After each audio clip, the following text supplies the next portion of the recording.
Hello, welcome back to Buckle Up. My name is Rob Wilson and this is the all-new Subaru Outback, and today I'm going to find out if it's a suitable alternative to all those gosh darn SUVs.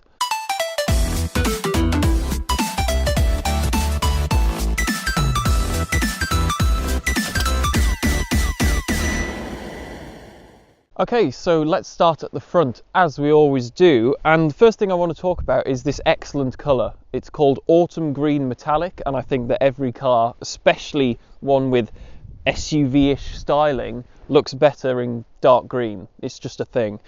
More generally, it used to be said that Subarus didn't have a styling department. This is much improved on cars of earlier days. I think this is actually quite a handsome looking brute. It's not pretty. It's not like a, wow, look at that. It's just pleasant to look at. It'll blend in, which is what these cars should do. Shouldn't look like a BMW X6, for example. So there are three different specifications that you can get on the Outback. They are in ascending order: the Limited, which starts at just under 37,000, the mid-spec Field, which is just over 40,000, and then the top spec Touring, which is this one, and that's over £42,000.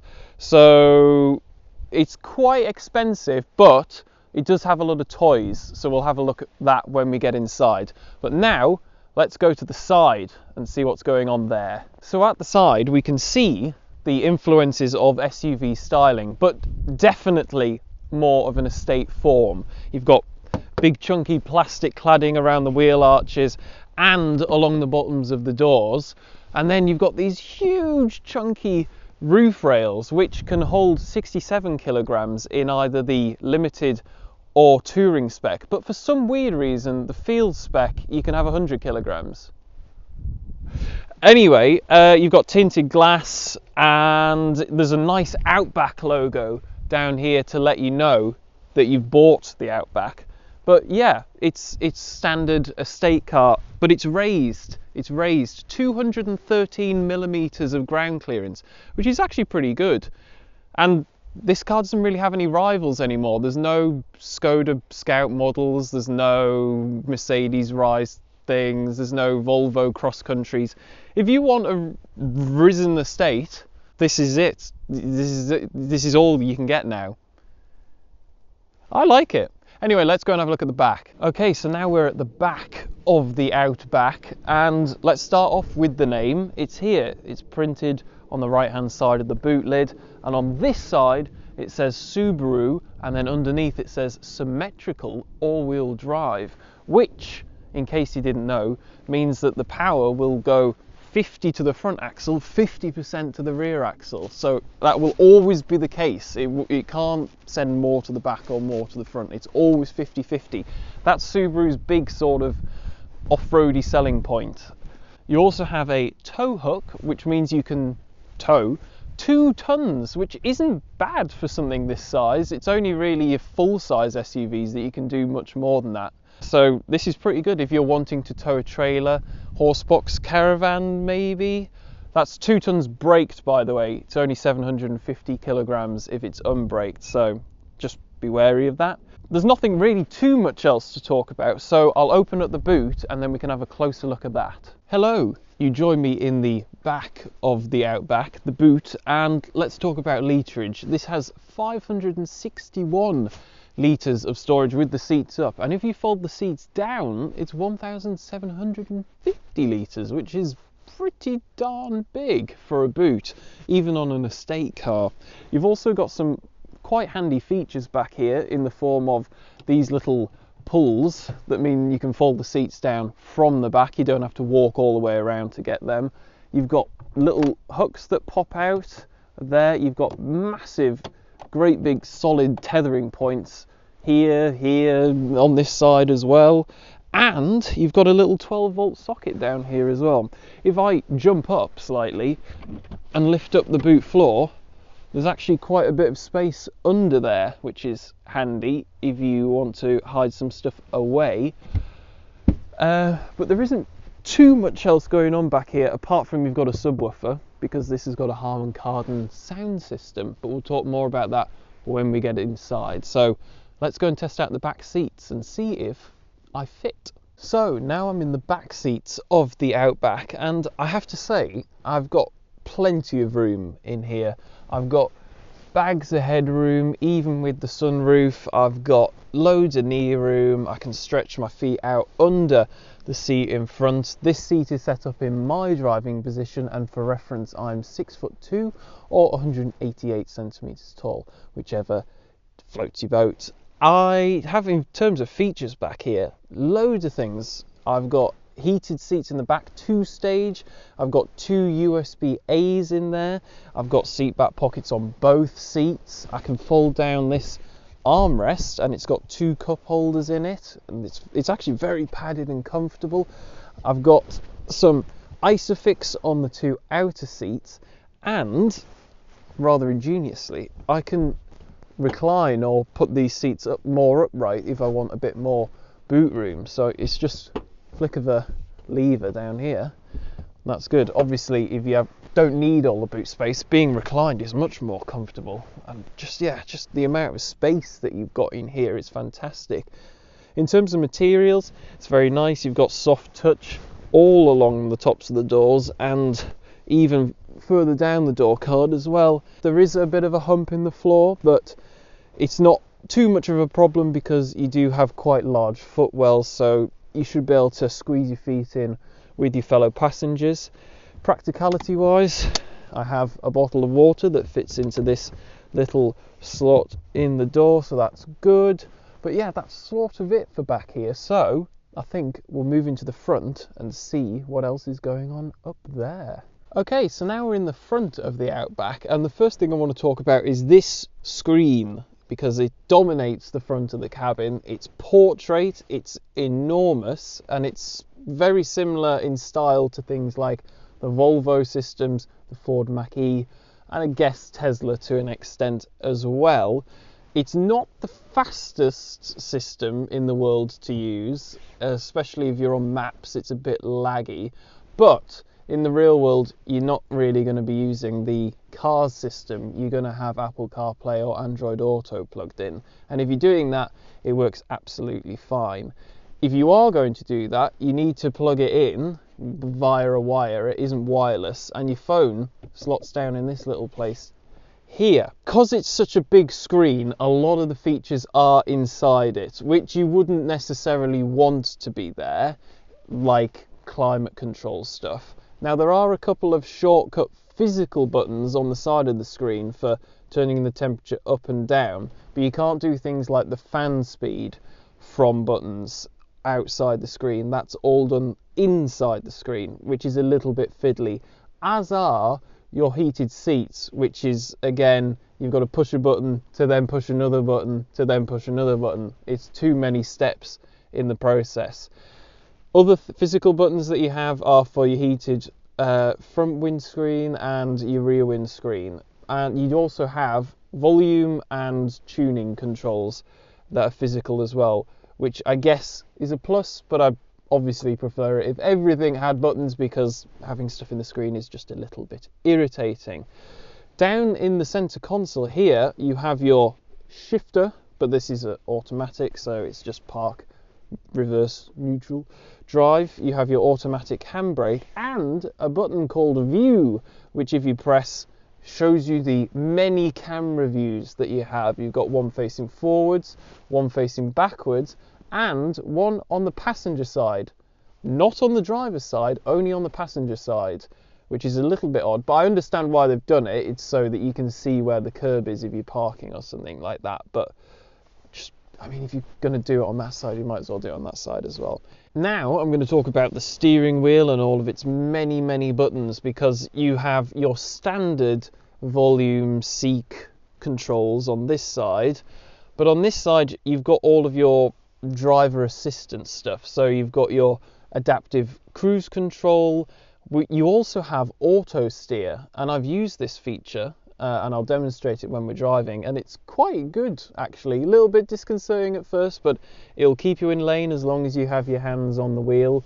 You also have your controls for going through the various different trip systems, so you can see stuff in your central screen, and a heated steering wheel button. Ooh, fancy.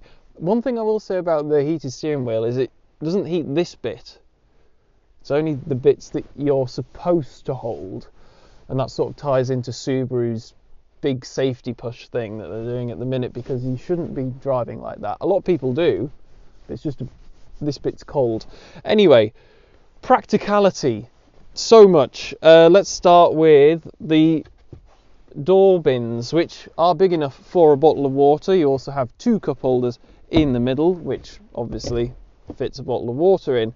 You've got a huge bin in here which has got my lunch in it that I've eaten, and you can open just the top part for this weirdly shallow bit. I'm not quite sure what you can put in there, but it's there nonetheless. Glove box is actually a decent size, but it's got the world's largest manual in it, so you can't actually use it. There's a slight shelf that's rubberized above it, but again, doesn't really seem big enough for things that you might be carrying in your car. In terms of material quality, Jasper would be happy. Everything is soft to the touch, even the tops of the doors, further down. There's scratchy plastic if you go right to the bottom, but even round here, it's all squidgy, stitched. Nice. But if you go right down here, then there is a bit of hard plastic. You do have that most wonderful of features, a sunglasses holder there next to your SOS systems and your sunroof controls. But anyway, that's enough talking about the interior. Let's go and drive it. Okay, so driving the Subaru Outback, and I am out back in the middle of nowhere, so this is probably a reasonably good test for this car. I have had it on test for a week, so I have driven it in more than just these circumstances, but I thought I'd come somewhere a little bit out in the middle of nowhere, see how it copes with this sort of thing. So on a bitterly cold day like today, I do have different options that I can select for the traction control system. So I've got normal, snow and dirt, or deep snow and mud. Now I haven't done any serious hardcore off-roading, but I have had it in snow and dirt over this weekend because it's been freezing and snowed a little bit, and it hasn't got stuck. It allows the correct amount of slip, so I think that in most scenarios this system works very well for most people.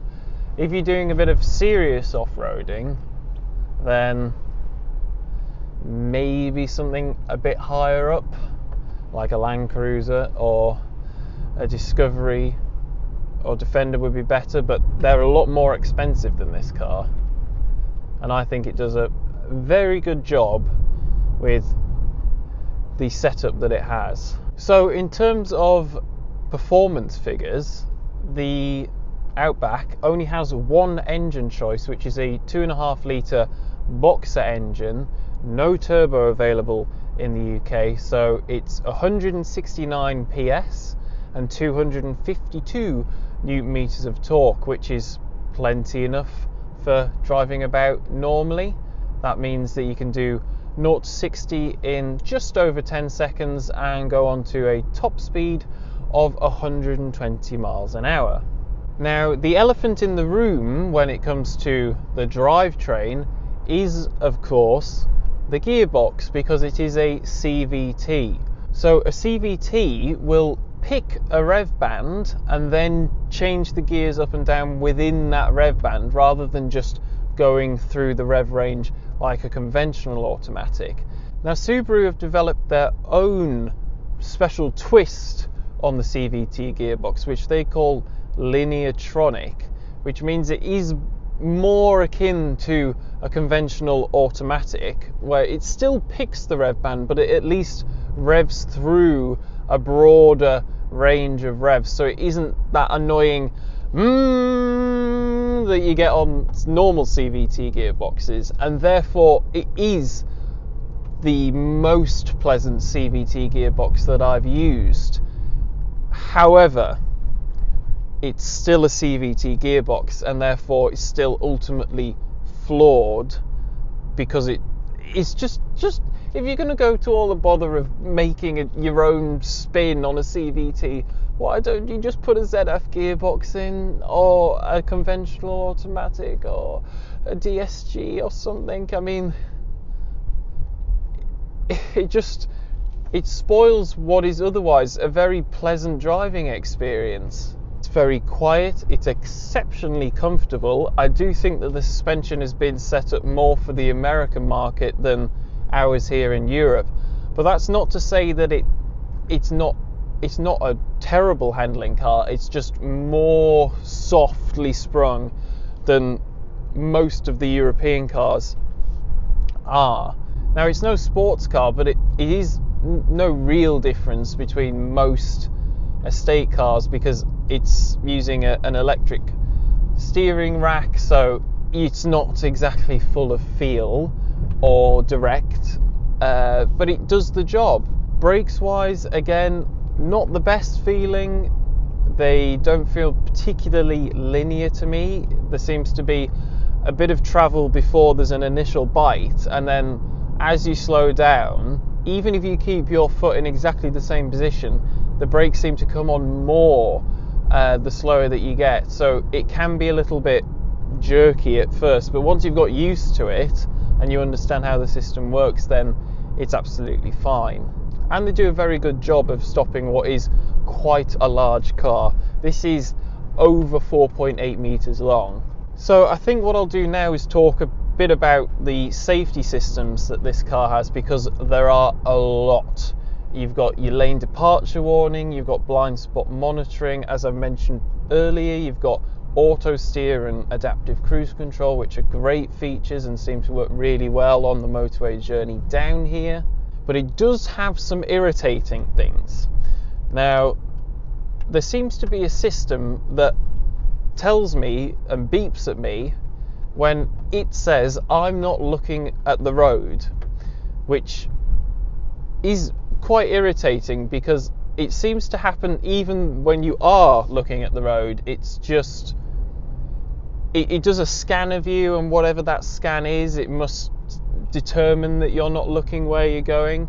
But it's all in this little section here. The cameras are looking at you, or something is, and it's deciding if you're looking at the road, and it'll beep at you constantly if it thinks that you're not, which I'm sure there must be a way of turning it off, because it does seem to happen randomly and not really when it's anything to do with if you're looking where you're going or not. But that is just one thing to bear in mind. Subaru really are gunning for the Volvo safety thing.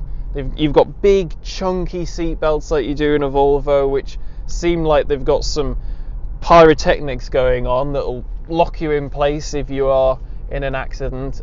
It's got a 5-star Euro NCAP safety rating, and obviously with all of those other safety systems, it's very unlikely that you would be allowed to have an accident in the first place. Having spent quite a lot of time in this one this week, I think that this is suited best to being a family hauler, basically. I really don't think that you need an SUV when things like this exist. And I know that everyone else has sort of gone by the wayside. There isn't a Skoda Scout model anymore. There's no raised up Mercedes estates anymore. There's no Volvo cross-country estates anymore. Basically, this is in a class of one at the minute. And if you hate the idea of having an SUV, like I do, but also like the idea, or you might require something with four-wheel drive and a little bit of off-road pedigree, then this is the perfect solution. I can see no problem with driving one of these, say, to the Alps on a skiing holiday, or if you live in the countryside and you just need something with that little bit of extra ground clearance. This has got that, so it's ideal for those sort of scenarios. It's not that wide. Yes, it's long, but it's not, 2+ meters wide like some SUVs can be. And this has actually got, because it's got that symmetrical four-wheel drive system, it's actually way better in the snow and stuff like that than conventional four-wheel drive cars are going to be, like BMW SUVs, Mercedes SUVs, even Audi SUVs. Because this has got that symmetrical four-wheel drive, it's just going to feel so much better and more planted in snowy or loose surface conditions. Economy wise, it's actually reasonably impressive for the size of car that it is. Now, Subaru claim, I think it's 32.4 miles to the gallon on a combined cycle on WLTP, but I've had this car for a week now and I've averaged 34.2 mpg, so actually more than the claimed figures. And I haven't been driving it like a saint, I've been driving it like I would drive my car. So I think that's actually quite impressive given the size of this car, what it's capable of, the fact it's got four-wheel drive, those sort of things. I don't think that you're going to be getting much better than that in a petrol BMW SUV or a petrol Land Rover product or something like that. Nearly 35 miles to the gallon is pretty good for a 2.5 litre petrol engined raised up estate car with four-wheel drive, in my opinion. I'm quite impressed with that. These seats are comfortable. I've got lots of adjustment, all electronic on the driver's side. They're memory seats as well, so you can set it up for 2 different drivers. Got lumbar support, electronically controlled as well. So it's super comfortable on a long distance drive. I've done a few this week and I haven't had back problems. Yeah, it's a really nice car to just travel about in. You could do many miles in this really comfortably. In terms of build quality, it's all really well put together. Nothing seems to squeak or rattle, which is great. And you get a standard 3-year warranty or 60,000 miles. Again, good. Anyway, I think that's probably enough talking about the driving experience, so I shall pull over and do a bit of a conclusion for you. Okay then, so the Subaru Outback, what do I think? Well, I don't like SUVs, so I'm always going to be more inclined to get something a bit like this. If you are into SUVs, definitely go and have a look at one of these. It's got the same amount of room inside as them, same amount of seats. It's probably got a bigger boot, and it'll be as off-road capable, if not more, than most of what BMW and Mercedes and Audi come up with these days. So if that's your thing, definitely go and have a look at one of these and consider it. But anyway, that's enough about that. So if you've enjoyed the video, make sure to like it. Comment down below if you've got something to say. I'm interested if you think this is a good idea or if you just buy an SUV. And most importantly, please do subscribe and hit the notification button so you never miss an upload. If you want to follow us in other fashions, you can do so in the description. All of our links to social media are there. If you want to support the channel, you can do so in one of 3 ways. They are: become a Patreon supporter. Right here on YouTube, you can become a channel member, or you can buy some merch. So yeah, thanks again for watching, and I'll see you next time.